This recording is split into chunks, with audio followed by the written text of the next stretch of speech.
Alright guys, welcome back to another Yoast Built video. And in today's video, we're going to show you exactly the damage. It was a little more than I expected. And then we're going to get to putting this motor back together with the new parts. And maybe in this video we'll have it running, maybe not. It depends on how much work I get done today. If not, I'll extend this video until we can make it run. So hopefully we can get the F20b swap back together, built, and put together in this video.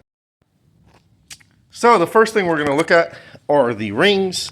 These are the rings that came out of the pistons that were in the F20b.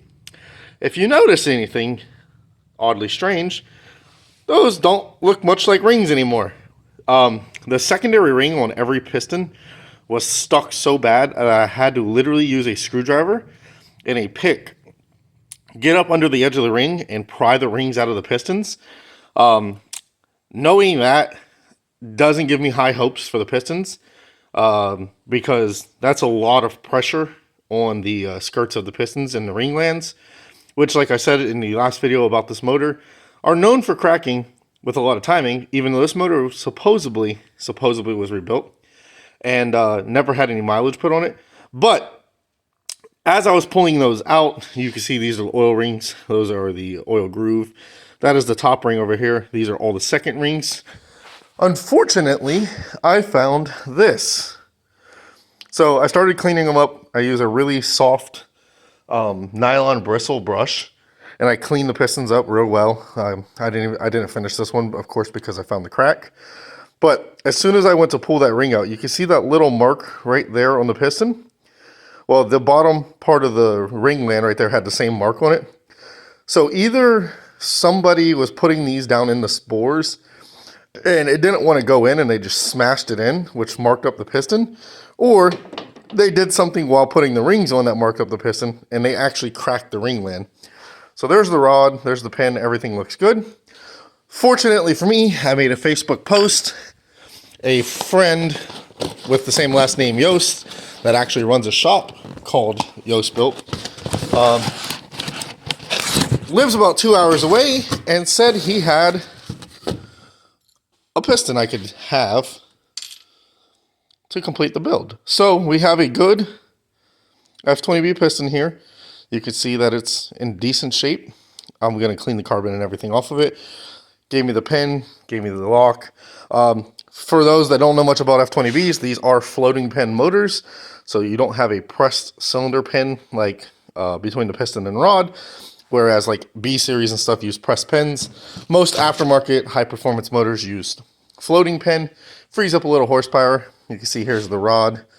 The rod is perfectly straight. It's a little dirty and hot on the top, which concerns me a little bit, but this is going to be an all motor car, so it's not too concerning. But you can see bearings all intact, rod bolts look mint. So we're going to get to putting the new piston on the rod, put the rod in the motor. You can see I already have the other 3 cylinders together. I just did a light stone hone on all 3 cylinders to get rid of the little marks and stuff it had. But let me get to work, get the pistons and rods in, get the oil pan and everything buttoned back up, and then I will get back to you guys. Alright guys, so we got the upper ring in there. We got our filler gauges. We got the piston nice and clean. You can see when you do these pistons, clean the grooves out. Make sure there's nothing stuck in these grooves that will stop the rings from actually, free playing on the piston. The ring should not be tight in the holes. 20 thousandths. I already measured it off camera, but you see it fits nice and tightly in the upper ring. So 20 thousandths clearance is a little on the loose side. I think factory spec is 16 to 20. I'll have to look it up to make sure, but I've set most of my motors to 2022 and never have any issues with smoke or blow by, and they always make a great compression. But with a 20 thousandths upper ring, the other ones, this one was 19, this one was 20, this one was 19. So the rings are really close wise. The second ring, this one was 18, this one was I think 19, this one is 18, and this one was 18. So all the ring packs are pretty close, 19 or 18 for the upper 2 rings. And then your oil rings kind of really don't matter as long as they just seal so you don't have blow-by smoke, which is the 3rd ring down here. So Rings fit good, pistons are clean, rods are clean.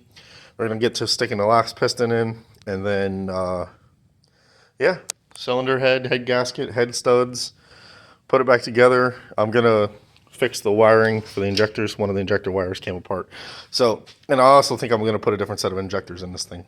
But just showing you guys the ring packs. These are F22a6 rings. They fit on the pistons perfectly. And then these are the F20b rings that came off. They're the same size, everything works.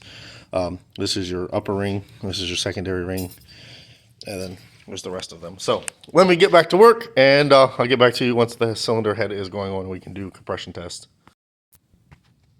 All right, guys. So cylinder head is on, intake manifold. I didn't separate any of that. Head gasket, which was only put on once, we never actually got the motor to run. If you guys know a lot about the H series or don't know a lot about H series, the most common question is always this stupid port right here. Everyone always says, do you put a O-ring in it or not? I've never had issues. I never put O-rings in them. The only two things you have to make sure are in the cylinder head are these two right here, which hold the shafts in place for all of the LMAs and the rocker arms. As you see, this thing has stock valve springs in it. It does have ARP head studs torqued down to 80. This is a BMR flow ported F20b cylinder head. I've never used this cylinder head. It was completely redone by a machine shop slash personal guy that did cylinder heads for a while. So this is technically not a stock cylinder head. It does have a full port job and a valve job on it. So it should make decent power now that we have new piston rings and a good cylinder head. As you see, everything is super, super, super clean. It just has oil on it. So now I'm gonna stick cams in it, time it, oil pan, oil pickup, get the whole motor back together, and then we can get to doing compression tests with brand new rings. All right, guys, so everything's back together. Header, intake manifold, sensors are plugged in. We have a check engine light. It's not giving a spark, so I'm gonna have to figure out something with the distributor. But compression tester, still using our same push button we used last time. 2, 3, 4, 5, 6.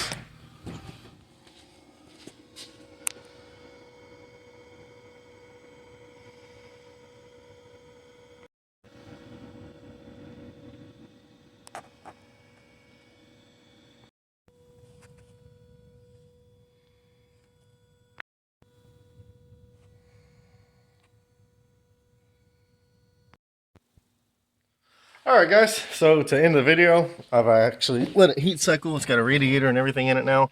We're going to go inside the car here. Make sure it's in neutral. Hit the start button.